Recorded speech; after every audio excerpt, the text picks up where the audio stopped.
Getting through the teenage years can feel like you're trying to read a map in the middle of a hurricane, right?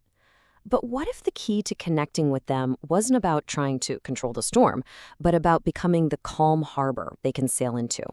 Today, we're going to dive into the incredible work of parent coach Cosmina Murizan and neuroscientist Dr. Dan Siegel to really understand what's going on inside the teenage brain, and maybe more importantly, our powerful role in it. Okay, let's just start right here with this one idea because it's huge. This single sentence is pretty much the foundation for everything we're about to talk about. See, it's not so much about the perfect thing to say, it's about how you are. Your emotional state is literally contagious, and your teen's nervous system is tuning into yours like a radio, whether you realize it or not. All right, so here's our game plan. First, we'll get into the science of their brain, why they act the way they do. Then we'll explore our role as the emotional anchor. After that, a super practical tool for those heated moments. We'll also cover what to do when we, inevitably, mess up. And finally, we'll zoom out to see the long-term vision for our relationship. Let's get into it. First up, the neuroscience. And I promise this is where things get really fascinating. It's the part that helps us shift our whole perspective from feeling frustrated to actually being curious. Oh, we've all been there, haven't we? The slam door, the epic eye roll, that sudden burst of emotion that just seems to come out of absolutely nowhere. And it is so easy to take that personally, to feel like it's a direct attack on you, on your authority, on your relationship.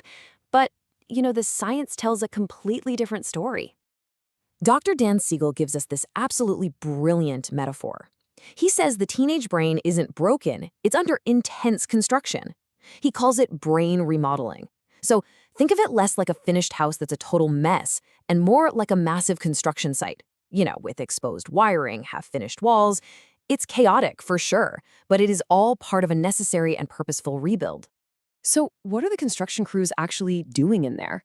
Well, it breaks down into two main jobs. First, you've got pruning. This is like a gardener cutting back overgrown branches so the really strong ones can get all the resources and flourish. The brain is getting rid of connections it doesn't need to become way more specialized. And second, there's myelination. This is like putting super thick insulation around the most important electrical wires. This coating makes the signals travel faster and get this up to 3,000 times more effectively. It's a massive upgrade.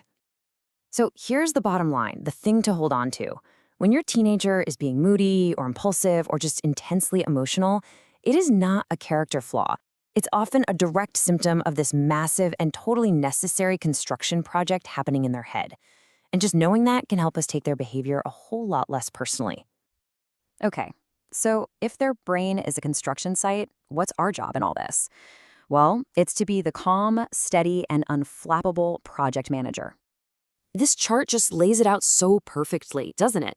It shows the huge gap between our words and what they're actually experiencing. You can say the words, calm down, through clenched teeth with your heart pounding, and all their nervous system picks up on is your tension. You can plead, just talk to me, but all they feel is your urgent, anxious energy. They aren't responding to your words, they're responding to your internal state. They are borrowing your energy. I absolutely love this quote from Cosmina Murizan. Think about it.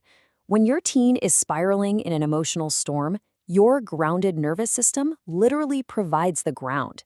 It gives their huge feelings a safe place to land, instead of escalating into a hurricane that just sweeps both of you away. And really, that's the whole takeaway here. Your most powerful, most effective tool isn't a better argument or a clever comeback or even a harsher consequence. It's your own regulated presence. You are the anchor. Okay, so that all sounds great in theory, but how do we actually do that? How do we stay calm when every button we have is being pushed? The answer is surprisingly simple, though I'll admit, not always easy. It's the pause. Now, a pause isn't about dramatically storming out of the room. That can actually feel like abandonment to a teen. No, an internal pause is something that happens inside you.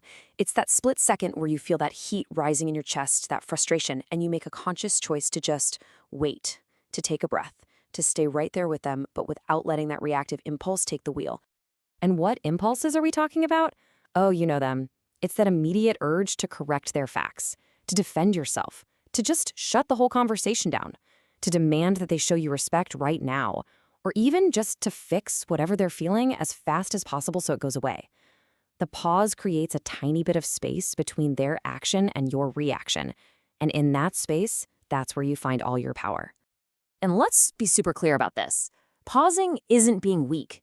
It's not passive, and it's not giving in. It is an active strategy. It's how you hold on to both your authority and your connection at the same time. Let's face it, you can't be an effective leader in your home when you're emotionally hijacked. The pause brings you back online so you can actually lead.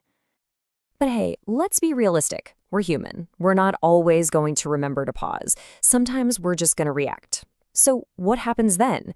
Did we just ruin everything? Right. What happens when, to use Dr. Siegel's term, you flip your lid? You know that moment. Your emotional brain completely hijacks your rational brain, and you say or do something you almost immediately regret. Is the connection broken for good? No, absolutely not.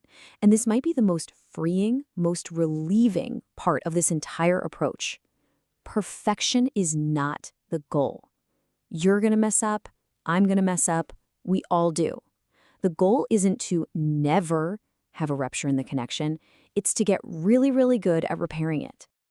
This right here, this is a total game changer.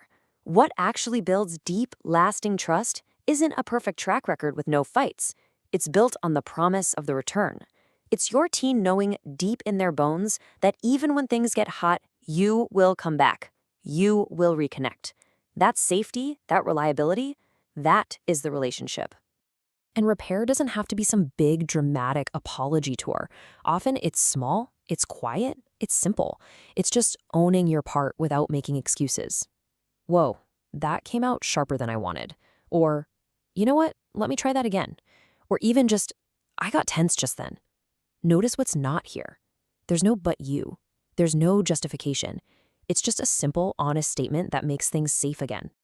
So, when you put all these pieces together, understanding their brain, being the calm, pausing, and repairing, how does it change things in the long run? Let's zoom out and look at the big picture. I think so many of us end up parenting our teens in survival mode. I mean, it's all about crisis management, putting out fires, and just trying to get through the day without too much damage. But this whole approach lets us shift into partnership mode. And that's where we start relating to the actual person in front of us, not just reacting to their behavior. We move from damage control to actually building real, lasting trust. And look, this big transformation, it isn't something that happens overnight because it's some grand gesture. It happens quietly. It's the sum total of hundreds of tiny moments. Every single time you chose to take a breath instead of yelling. Every time you noticed your own tension and didn't let it run the show. Every time you came back after a fight and said, let me try that again. Each one of those is a single brick in the foundation of a whole new relationship. So I'll just leave you with this final question to think about. We spend so much time and energy trying to control our teens, their behavior, their choices, their feelings. But what if we shifted our goal entirely? What if the true measure of success isn't perfect control, but a connection so deep and so resilient that it can weather any storm that comes its way? What might change for you and for them if that became the real goal?